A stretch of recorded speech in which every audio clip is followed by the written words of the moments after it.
มาพบน้องเนื้อทองยามท้องลมหนาว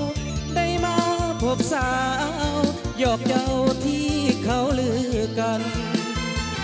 มาเยือนถึงถิ่นดินแดนแคว้นสารวันมาอยู่นครเวียงจันทร์คิดอยากผูกพันกับน้องแก้วตาสาวหน้าใสไผไปก็บ่ลืมลาสมคำลือสา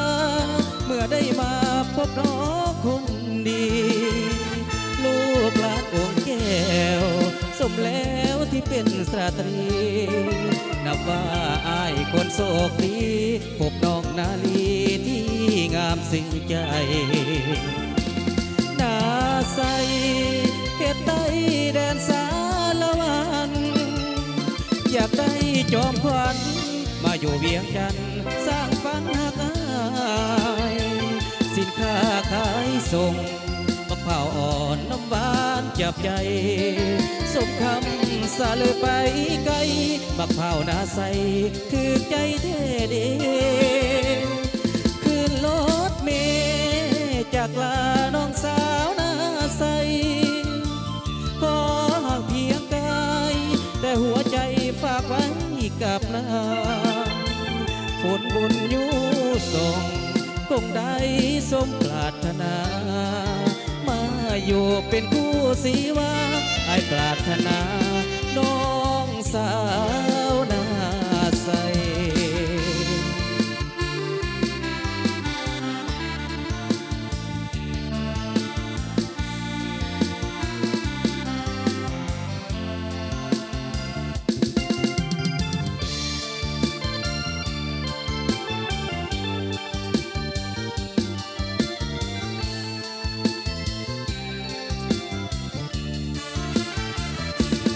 หน้า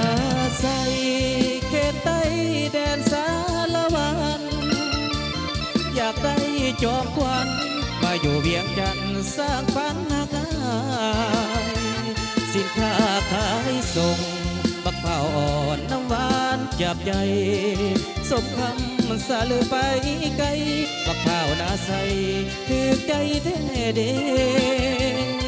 ขึ้นรถเมล์จากลาน้องสาวนาใสขอห่างเพียงกายแต่หัวใจฝากไว้กับนางผลบุญอยู่ส่งคงได้สมปรารถนามาอยู่เป็นคู่สีวาไอ้ปรารถนาน้องสาว